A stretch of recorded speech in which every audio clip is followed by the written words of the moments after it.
everyone. Good afternoon. Thank you for joining us at this press briefing by two Special Procedures Mandate holders. I'd like to introduce Professor Ben Saul, the Special Rapporteur on Counter-Terrorism and Human Rights, and Ms. Margaret Satterthwaite, the Special Rapporteur on the Independence of Judges and Lawyers. Both Special Rapporteurs are in New York for the presentation of their reports to the UN General Assembly's Third Committee, which looks at human rights issues. They will brief you today on their concerns for the erosion of international human rights framework, in addition to the situation on the International Criminal Court in the current context. And a reminder that the Special Rapporteurs, as with all Special Rapporteurs, are independent experts and an independent voice from the United Nations. We will begin with a few remarks from the experts and then open up for questions. Mr. Saul, you have the floor. Thank you. Thank you very much. Good afternoon, everybody. Delighted to be here. I'd just like to update you on some key issues that my mandate on human rights and counterterrorism has been working on in recent months in particular. Firstly, the Gaza peace plan, which of course we welcome in order to stop the killing and atrocities that have marked the conflict for the last 2 years. We applaud the efforts of the parties to secure the ceasefire. But we have concerns that the ceasefire plan does not meet minimum international law standards. It doesn't address the root causes of the conflict because it does not guarantee Palestinian self-determination, independent statehood and governance. It substitutes one occupation with another. It treats Gaza in isolation from the rest of the Palestinian territory, and it doesn't address issues like illegal settlements and borders. It preserves the failed status quo and risks the long-term resumption of violence, sidelines the United Nations in collective security and the International Court of Justice. Above all, it says nothing about justice and accountability on both sides, as if the suffering of victims of international crimes means nothing. There can never be peace without international justice according to law, or without recognizing the equal dignity and respect for Palestinians. The apocalyptic violence in Palestine also signals to other states that there are no consequences for starving civilians and decimating whole societies, returning us to the scorched earth era of colonial counterinsurgency. Second issue I want to briefly raise is the recent United States war on narco-terrorism on the high seas, and I see in recent hours there was an 8th strike, this time in the Pacific, adding to the earlier strikes in the Caribbean. I condemn these strikes as illegal killings under international law.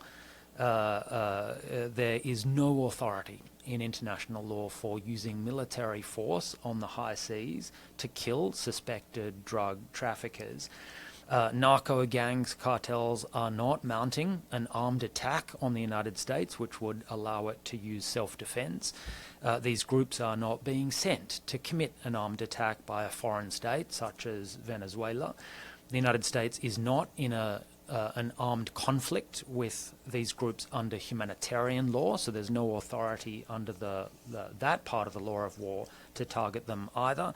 And under the law of the sea, there are very careful rules about interception of vessels at sea, including flagless drug smuggling vessels, which must respect a law enforcement approach to interception. In other words, warning shots, graduated force, not firing missiles to kill everybody on board. And already some governments, of course, have protested the treatment of their nationals. I am disappointed that relatively few governments have called this out and condemned it. It's really only the states of nationality of some of the victims that have spoken up on this. But I see this as murder, and under international law, those responsible, including those who order these attacks, the president, the Secretary of War, I think he's called now, must be investigated. Military officials who participate in these strikes should also be investigated, and US military personnel should refuse to carry out illegal orders involving murder on the high seas.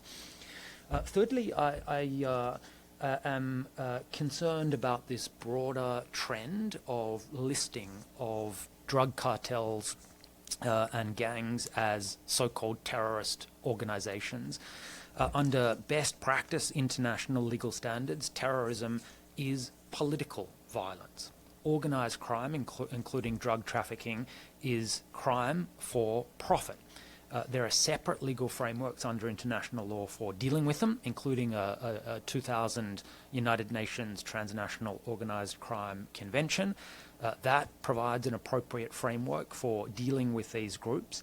The US has listed Mexican, Venezuelan, and some other Haitian drug cartels and gangs as terrorist, and this is being used as part of the pretext then for even more drastic measures, including military attacks on these groups, summary deportations, as we saw to El Salvador and Venezuela. Again, measures in violation of international law. This is growing. Canada has also listed some of these groups as terrorist, as has Ecuador, Honduras, and and Argentina. And so this is a phenomenon, a growing phenomenon, which is catching on, unfortunately. And I encourage states to address cartels through a criminal law framework, but also to address the demand side of the drug problem. You can't just kill drug traffickers to fix the problem. You've also got to address how the cartels arm themselves, predominantly through the proliferation of licit and illicit United States manufactured weapons flooding Latin America, and secondly through public health and preventive measures to stop Americans using so many drugs, which fires this whole problem. That also should include consideration of a debate about decriminalization, because as long as these drugs are illegal and the prices for them are so high, inevitably it will drive this kind of highly organized, highly dangerous criminality, which is not just hurting Americans, but is in some cases destabilizing whole governments and societies in Latin America. Fourthly, I'd mention briefly my concern about the increasing listing of groups as terrorist and stigmatization of groups as terrorist for activities which are protected under international human rights law. So in quite a few countries, we've seen increasingly the listing of political parties as terrorist, minority group rights activists as terrorists, social protest movements, for example, in favor of Palestinian rights being listed as terrorist organizations, the LGBTIQ movement being listed, for example, in Russia as an extremist organization, journalists, media organizations in Iran being listed as terrorist. So although the United Nations Security Council for the last 25 years has strongly encouraged states or demanded states adopt stringent measures to counter terrorism, unfortunately the Security Council has not pushed back with equal strength when states, in implementing those measures, abuse the authority of the Security Council to violate human rights along the way. This wave of lawmaking since 2001 has increasingly grown stronger and stronger over the years. This wasn't just a post-9/11 moment. And if you take them cumulatively, all the measures which the Security Council and other actors have demanded states implement over the past 20 years, we've got to a point where counterterrorism law is a kind of repressive tool of choice of not only authoritarian countries. I mean, I think in the last 2 years we've seen counterterrorism law being used, as I mentioned, against Palestinian activism, even in liberal democracies with historically strong traditions of protecting human rights. So thank you for your attention, and I'm pleased to hand over to my colleague. Thanks very much. So my name is Meg Satterthwaite. I'm the Special Rapporteur on the independence of judges and lawyers, and I want to talk to you about some very serious attacks on the independence of international judges, prosecutors, and lawyers. Specifically, the International Criminal Court has the mandate to investigate and prosecute individuals for the gravest international crimes: genocide, war crimes, crimes against humanity, and the crime of aggression. This is not easy work. The tireless work of these brave legal professionals who work at the ICC is a central driver for accountability for these incredibly grave crimes. In the current context of democratic backsliding, wars, and conflict, the efforts of the prosecutors and judges at the ICC has become the foundation on which our efforts to uphold the integrity of the system of international law rest. International standards provide that lawyers and justice personnel should be able to perform all of their professional functions without intimidation, hindrance, threat, harassment, or any improper interference. Nor should they suffer or be threatened with prosecution or administrative measures simply for any action taken in accordance with their recognized professional duties and ethics. However, over the past few years, the independence of the ICC has come under direct and sustained pressure by a number of states. In response to the ICC's investigation of alleged international crimes and the issuance of arrest warrants in specific situations, a series of measures targeting ICC judges and prosecutors have been imposed. These measures include travel bans, asset freezes, and restrictions on cooperation by those who would provide services to court personnel. Specifically, in response to the warrants issued by the ICC against Russian officials, Russia opened criminal cases against the ICC prosecutor and 5 ICC judges. Since February 2025, the Israeli Knesset has been considering a bill to protect Israeli public figures from the activities of the International Criminal Court in The Hague against the State of Israel. That's the name of the legislation. And in response to investigations in the situation in Afghanistan and Palestine, the United States of America has imposed sanctions against 6 judges and 3 prosecutors at the ICC. Reports suggest that the purpose of these sanctions is to shield officials from the U.S. and Israel from facing charges of war crimes and crimes against humanity before the ICC for acts committed in an ICC member state. U.S. Secretary of State Marco Rubio has called the ICC, quote, a threat to the national security of the United States and our close ally Israel. For the first time, these measures directly target ICC judges, with impacts falling not only on those directly targeted, but also on victims of the most grave crimes, legal academics, and human rights practitioners whose work supports ICC investigations. They also have a secondary impact on the work of the ICC across all situations. These measures raise serious questions under international law, particularly with respect to judicial independence and the protection of legal professionals, as well as the rights of victims to access justice. They also risk setting a dangerous precedent that international courts and those who work with them may be targeted simply for fulfilling their mandates. Beyond the legal arguments, though, the sanctions create a chilling effect on cooperation with the court across civil society, academia, and among state parties. And this is something I've heard about personally from many, many people. These dynamics are especially harmful in situations where national courts are unwilling or unable to prosecute atrocity crimes, and where the ICC remains the only path for victims to accountability. Now let me speak plainly. The ICC is the legacy of the Nuremberg trials to never allow war crimes and crimes against humanity, such as those committed during World War II, go unpunished, and to ensure that those who commit the gravest crimes face justice in a court of law. The ICC's role is more crucial than ever. If every person is equal before the law, the actions of the ICC demonstrate that the same is true for both victims and alleged perpetrators. It's time to end the double standards. International justice exists or it does not. We can't abide by justice for people from some states and the protection of the law for some people with impunity for people from other states. Never again has to mean never again. The independence of judges and lawyers is not optional. It is an obligation and a requirement for them to carry out their activities. States must protect the ICC and its professionals from intimidation and political interference, ensuring they can serve justice without fear. I recall that the ICC was created through an extensive multilateral process and enjoys the support of a clear majority in the international community. Sanctioning international judges and prosecutors is therefore a direct attack on international law, on the independence of the court, and on justice for victims.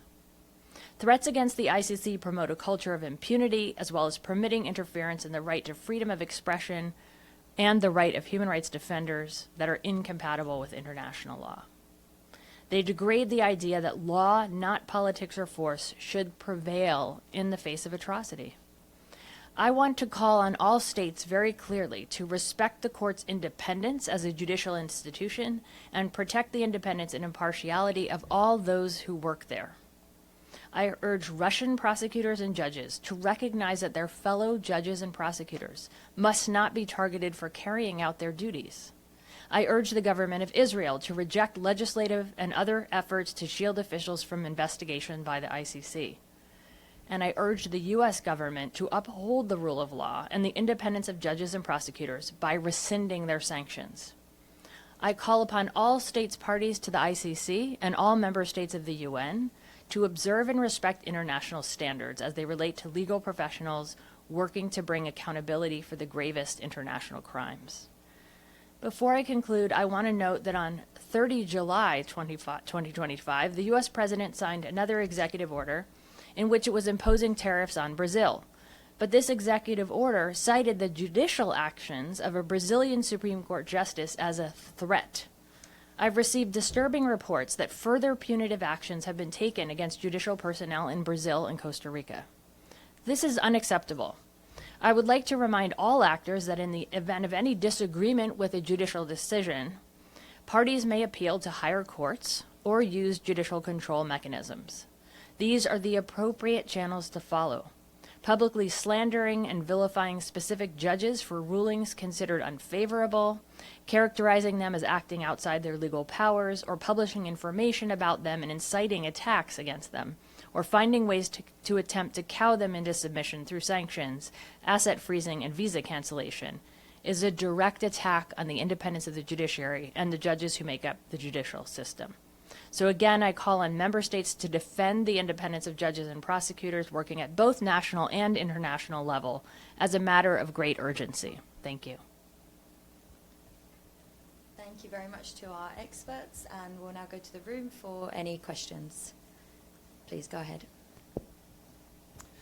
Thank you very much for doing this. My name is İslam Doğru from Anadolu Agency. I would like to ask first more technical question, and please excuse my ignorance. Is this reports are new? It's published anywhere where we can have access to it? Sometimes we get like so many reports, so we losing track. And second question, either it's new or published already. It's pretty, if I may say, like challenging reports. What kind of reaction you get or expect to get after this report? Thank you. So the first answer to your question is what I'm speaking about today actually comes from a series of communications. So communications are official letters that we send to governments. I've sent a series of communications to the U.S. government and to other governments expressing concern about the sanctions in particular, but also about these other actions. Those states have 60 days to respond, and then both of the things become public. So you can find those letters online. I must say that I have not received a response that has in any way allayed my concerns, and in fact, in some of the cases, I haven't received a response at all. In terms of other kinds of reactions, I will say that I've heard from many states that they're very concerned about these sanctions. They're being perceived as a real threat to the court itself, and there is a real fear that this may spread to other institutions. And so I feel it's very important to be calling it out now, and also to call on other states to raise their voice. I was very happy this morning to see that at my presentation of my report, a number of states did take the floor to object to the sanctions and to support the ICC. So that's a very promising sign, and I think it's very helpful when states are protective of their citizens who may be judges or prosecutors at the court. But the fact is that we need the states that are taking these actions to withdraw them in order to have any real impact. Look, I just want to add, I endorse 100% my colleagues' statements on the need to protect the ICC, the International Criminal Court. I see it as a part of a broader pattern of attacks on international institutions by really the same states, including Israel and the United States. Of course, Israel, and this is subject to an International Court of Justice proceeding today, has prohibited Israeli cooperation with UNRWA, the United Nations Relief Works in Palestine, another international actor trying to assist to promote and protect international law in the region. In addition, of course, there have been sanctions on our colleague, the Special Rapporteur on Occupied Palestinian Territory, Francesca Albanese, in part for her work advancing justice before the International Criminal Court. I want to also mention in this context the decision by the United States to also sanction 3 leading Palestinian human rights organizations, Al-Haq, Al-Mazan, and the Palestinian Center for Human Rights, because of their work assisting the International Criminal Court's investigations into atrocities in Israel and Palestine. And this follows the sanctioning of a 4th Palestinian NGO earlier, Adamir, which is a prisoner rights organization working to protect the human rights of Palestinians often held in cruel, inhuman, degrading prisons, military facilities subject to torture, denial of legal access, fair hearing, due process in Israel. And I am, I would say, side note, alarmed by a bill before the Israeli parliament at the moment to create a special tribunal for the prosecution of Hamas fighters allegedly involved in the October 7 attacks, creating special judges, special procedures, kind of like a rerun of the US military commissions after 9/11, which were designed precisely to convict people without fair trial. And I think this also needs to be called out. On the International Criminal Court, I would encourage all states, firstly, not to withdraw from the court, because this is something which some states are thinking about. For states that are parties, to make sure that they enforce arrest warrants if this opportunity comes up, and don't let suspected war criminals transit freely through your territory or visit your government, to fund the court adequately, and above all, to speak out to protect its personnel, judges, lawyers, prosecutors, and others. Because recall that the purpose of the International Criminal Court is to investigate only situations where national justice systems have failed to deliver justice. In other words, governments get the first opportunity to genuinely investigate and prosecute. This is no threat to sovereignty. This is a threat to war criminals. And I think that's, above all, why states need to step up and defend the court. Thank you. Any other questions? Please go ahead. Hi, I'm Dulcie Leinbach from Pass Blue. I have some questions for each of you. For Ben Saul, you say you're disappointed that more Latin American, Caribbean countries, or even beyond that region, have not condemned these U.S. strikes on civilian, presumably civilian vessels. Who are you talking about specifically? Not just countries in Latin America and the Caribbean. I mean, globally. I mean, it's, Colombia has said some things, Venezuela, of course, but most states have remained silent. And this is, we were talking about this earlier. I mean, this is the gloves came off after 9/11. But nothing like this. I mean, even in those days, the United States government was not deliberately murdering civilians. And the fact that this is kind of passing without much comment, I think, really is a sign of the times. We've had 2 years of atrocities in Israel and Palestine with near complete impunity. it's kind of hardened hearts around the place. On top of that, I think many states are afraid of the United States. And of course, they want to preserve their own national interests and their transactional interests with the United States. But, you know, if states don't speak out, who will? I mean, international law is ultimately enforced collectively by states. They're the ones with the capacities, the power, the money to do that. And if you just let murder pass, because it's a powerful country like the United States, how then can we oppose murder by other great powers, including those that our governments may not like? So you know, red lines not only have to be drawn, they have to be enforced by other governments. Conceivably, would this be an issue that the ICC could actually take up if nobody else takes it up, at least in the U.S. national courts? Thanks. Yeah, so I mean, of course, the United States itself is not a party to the International Criminal Court, but to the extent that it is killing nationals of countries that are parties, then yes, there could be jurisdiction. There could be an argument that this is a crime against humanity, for example, because it's a systematic attack on part of populations. There are legal issues here, you know, isolated murders.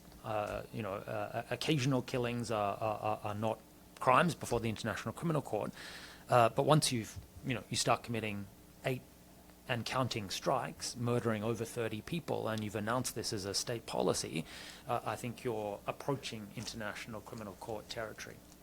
If I could ask you one more question about the proposed gang suppression force in Haiti. Obviously, it hasn't been started yet, but what are your initial reactions to this force in terms of human rights? And the force will be presumably going after gangs, half of whom are children. So where do you see the dangers of this force? Thanks. Certainly, I call on and support the international community to assist the Haitian authorities to suppress what is terrible violence by these Haitian gangs. But you've got to do it in the right way, and that means sending, for example, military forces to use military-type force would not necessarily be the appropriate response.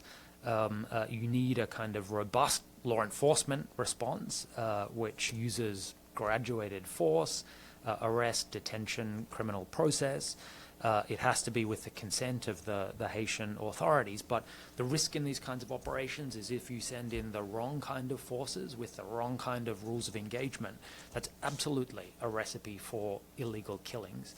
And I'm concerned that at a time when when states are massively defunding United Nations collective security, including peace operations, and instead arranging these kind of ad hoc, international forces like in Gaza, which aren't under Security Council authority or supervision, you're less likely to get compliance with the minimum international standards that we expect. It's hard enough for UN forces to respect international law, but if it's unilateral, if it's outside of those structures, I think that can potentially lead to violations.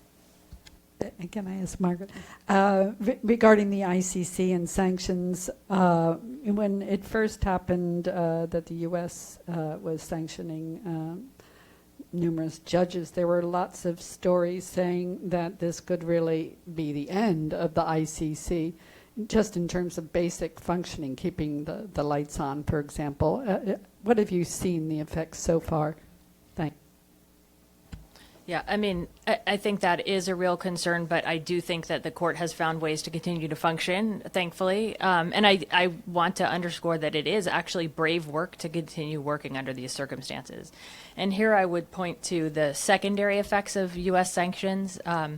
So U.S. sanctions have both a primary direct targets who are named, who are directly sanctioned, of course, and then there's a secondary criminal statutory scheme that essentially says those who provide services to sanctioned individuals can themselves be charged with crimes or could be fined in very, very large amounts.